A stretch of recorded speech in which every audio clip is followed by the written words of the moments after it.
બગદાણામાં છેલ્લા ઘણા સમયથી બબાલ ચાલુ છે. આ મામલે હીરા સોલંકી અને પરસોત્તમ સોલંકીની આગેવાનીમાં ગાંધીનગરમાં મુખ્યમંત્રીને રજૂઆત પણ કરવામાં આવી અને એના ફળ સ્વરૂપે એસઆઈટીની રચના પણ થઈ. આ એસઆઈટીએ અનેક પાસાઓની તપાસ કરી અને અંતે કે અત્યાર સુધી જેનું નામ નહોતું આવતું કેસમાં એવા જયરાજ આહિરને પણ પૂછતાછ માટે બોલાવવામાં આવ્યા.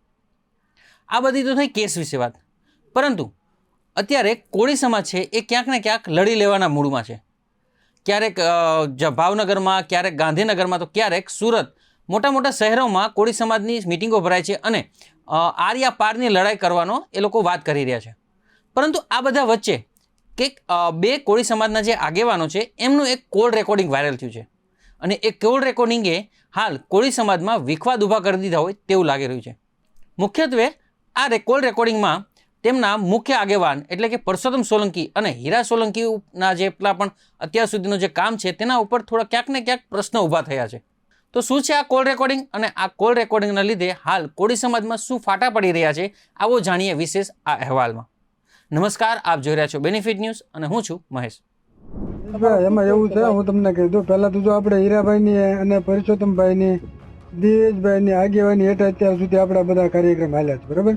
એટલે આપણે એની આગેવાની આપણે રાખવાની છે, પણ ખાલી એને એટલું પૂછી લ્યો કે ભાઈ તમારથી આ વસ્તુ હવે થશે કે નહીં થાય. બાકી તો આપણે આના કહી દે ને તો બધું થઈ જાય એમ છે. આપણા સમાજના યુવાનો જેટલા બધા જાગૃત છે, બધી રીતે તૈયાર છે, બધું કરવા તૈયાર છે. જે એના માટે જે કઈ કરવું પડશે. પરસોત્તમભાઈ છે, હીરાભાઈ છે, દિવેશભાઈ છે, આપણા સમાજના એવા ઘણા બધા વડીલો છે મોટા, એને બધાનો સાથ સહકાર લઈને જ આપણે કરવાનું છે. પણ હવે એ કાંઈ નહીં કરે, આમને કેટલા દિવસ કાઢવાના તમે કહો? આપણે એના વિશ્વાસ હજી રહેવું જ છે, નથી રહેવું એમ હું નથી કહેતો, પણ ક્યાં હું અત્યારે ક્યાં તમે હાસુ ના માનો, અત્યારે કોઈ મોઢું દેખાડે રેખું નથી. બધા એમ જ કે કા મોટા ઉપાડે લઈને હાલ્યા તો હું કરી લીધું. બરાબર છે. એફઆઈઆરમાં તમે નામ ન નખાવી કે અન્ય સમાજ પણ એવા મેણા ટોણા મારે છે કે એફઆઈઆરમાં તમે નામ ન નખાવી ગયા, તમારે એટલા ધારાસભ્યો, સાંસદ સભ્યો, કેબિનેટ મંત્રી હું ઉકાળી લીધો એનું. ના બરાબર વાત છે તમારી. તો હું હવે તો હું આપણે તો ઓલા ગોળે સાંભળવાનું, પણ ને આમાં મેં તમને કીધું એમ કઈ ફાઇનલ ન આવડા લોકો કોઈ ન કરે ત્યાં સુધી આપણે શું કરવાનું? કઈક તો કેવું છે ને, કાંઈ નથી થાય એમ હોય તો કરી નાખે, ના તો એમ કહે કે હવે અમારથી કાંઈ થાય એમ નથી, તમે તમારી રીતે કરો. તો ઘણા યુવાનો, ઘણા સમાજના આગેવાનો છે તે જે આગેવાની જો એને આપ્યું હોય ને તો પૂરું કરી એમ કે, પણ આપણે બધાને હારે રાખીને જ કરવું છે, એકલા નથી કરવું હતું કોઈને. બધાને હારે જ રહેવાનું છે, પણ કઈક ફાઇનલ તો થવું છે ને. એક એવી મિટિંગ જ કરો જ્યાં બધું ફાઇનલ જ કરો. આ મેટર 24 કલાકમાં સોલ્વ થઈ જાય એમ છે મનીષભાઈ. ના બરાબર છે. 24 કલાક સુધી 25મી કલાક નથી થાય એમ તાત્કાલિક. જો એ લોકોથી પોલીસ તંત્ર ને પૂછો તમારાથી થાય એમ છે તો કરો, નહીતર ખાલી 1 જ કલાક એ ખાલી આરોપીઓને આપણને આપી દે. 1 કલાકની અંદર મનીષભાઈ તમામ દૂધનું દૂધ, પાણીનું પાણી થઈ જાય. ને જાહેર સ્થળ ઉપર આપણે ક્યાં બહાર લઈ નથી જવા. 1 કલાકમાં બધું ફાઇનલ થઈ જાય એમ છે. જો પોલીસ ખાલી એમ કહે ને કે અમારથી ને નથી, આમ ખાલી અમને આપી દે આરોપીને, 1 કલાકમાં એનો ફેસલો થઈ જાય. 1 જ કલાક, વધારે નહીં. આરોપીને તો આપણે નો એ લોકો એમ નહીં, પોલીસને પણ આપણે સવાલ કરીએ છીએ તમારથી થાય છે આ વસ્તુ સાબિત, તમે એ લોકો નહીં કરીએ કેટલા દિવસ થયા, બાકી 1 કલાક આપણે આરોપીને આપી દે, આપણે મારી નથી નાખવાના. ના બરાબર છે. 1 કલાકમાં બધું ફાઇનલ, દૂધનું દૂધ, પાણીનું પાણી થઈ જાય. પણ કોઈને કામ જ નથી કરવું બધાને.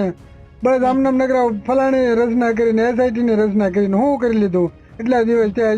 હજી હમણાં કાંઈક વાત આવી, ઓલા કાંઈક જયરાજ નો ફોન હાથ ગયેલા, ભાઈ જયરાજ ને જે લેવારે કરવાનો છે, એનો ફોન લઈને હું કરી લેવાને. અત્યારે સુધી એના થોડા કોઈ પુરાવા એમાં ફોનમાં રાખવાનો છે. જે કરવાનું છે નથી કરતા ને આડું બધું. ટૂંકમાં આ કોણીએ ગોળ લગાડી દીધો, તમારે ગમે એમ કરો, તમે તમારા હાથમાં ક્યારે કાંઈ આવવાનું જ નથી. એ વસ્તુ છે. ના આપણે જે લીગલ ટીમ છે, આ વકીલ સાહેબ ની બધાની સહી છે, એને આપણે બોલ કરવી, વાતચીત કરશું, આપણે એને મુલાકાત મળવી અને એ શું કહેવા માંગે છે આપણે બધા સાથ સહકાર કરીને. પણ હું તમને મનીષભાઈ જ કહું છું, વકીલ ની આપણી ટીમ થાકી. અરે પણ એ પોલીસ વાળા નો ફરિયાદ કરે તો કોર્ટમાંથી ફરિયાદ કરવાનું હું કેમ ન થાય ફરિયાદ? બરાબર છે. એવું થોડું છે પોલીસ ફરિયાદ કરે તો એફઆઈઆરમાં નામ આપણે કોર્ટમાંથી હુકમ કઢાવો? અહીંયાની કોર્ટ ના પડે છે, હાઈકોર્ટમાં વયા જાવ. હાઈકોર્ટ ના પડે, સુપ્રીમમાં વયા જાવ. કોણ ફરિયાદ કરવાનું કામ ના પડે? આ કાંઈ થોડું પોલીસ ની દાદાગીરી છે. પોલીસ નું કામ છે, જેને તમે ગયા છો, તમે જે લખાવો એને લખવાનું છે. તમે જો એફઆઈઆર કરો તો એફઆઈઆર કરવાની છે. બરાબર. બીજો બીજોને ક્યાં કરવાનું છે? હાથા છે ખોટા છે, કોર્ટ નો નિર્ણય છે, એ કોર્ટ તપાસ કરશે. એ બધું જ છે, એને ક્યાં પોલીસ વાળાને ક્યાં જોવાનું? આ બધું આમ તેમ તો બધું ભાઈ હવે જાવ છે ને બધું આ કટોળે ચડાવવાની વાત છે, બીજી કઈ નથી. આમને આમ બધા આપણે અંદર અંદર બધા બાજા કરો ને હાલ્યા કરો ને બધા એનું કામ પતાવે કરે, બધું આમને પતી જાય છે. અત્યાર સુધીમાં એસઆઈટી ની રચના કેટલી જગ્યા થઈ, હજી સુધી રિપોર્ટ કાલના પેપરમાં આવ્યું છે જે હરણીકાંડ આપણે વડોદરા જે બનેલો હતો, હજી સુધી એસઆઈટી ની રચના થઈ છે, હજી સુધી કાંઈ નથી નિવડાવ્યું. 2 વર્ષ ઉપર થઈ ગયું. એવી તો કેટલી ઘટના છે ભાઈ, કેટલી ઘટનાની આપણે વાત કરી, બધે એસઆઈટી લાગી. મોટા મોટા કાંડમાં હજી સુધી રિપોર્ટ નથી આવ્યા કોઈ. આમાં આ વસ્તુ થવાનું છે, બીજું કાંઈ ન થાય મનીષભાઈ.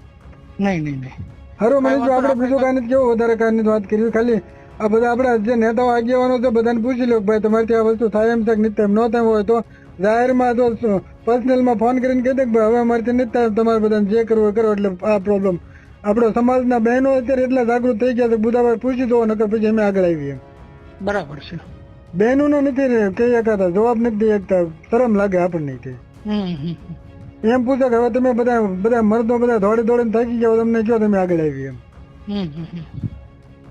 હારું મનીષભાઈ, રાખવું કામમાં શું, કારણ કે આ એક વસ્તુ છે આની વગર કોઈ આપણો રસ્તો જ નથી. બધા આ બધા જે જાગૃત છે પણ ખોટા છે, જે કરવાનું છે નથી કરતા, આડું કરે છે બધા. વાત જોઈને બેઠા એમ થોડું આપતું હોવાની છે કોઈની. નહીં નહીં કાંઈ વાંધો નહીં, લોકો કરવી તો ભલે.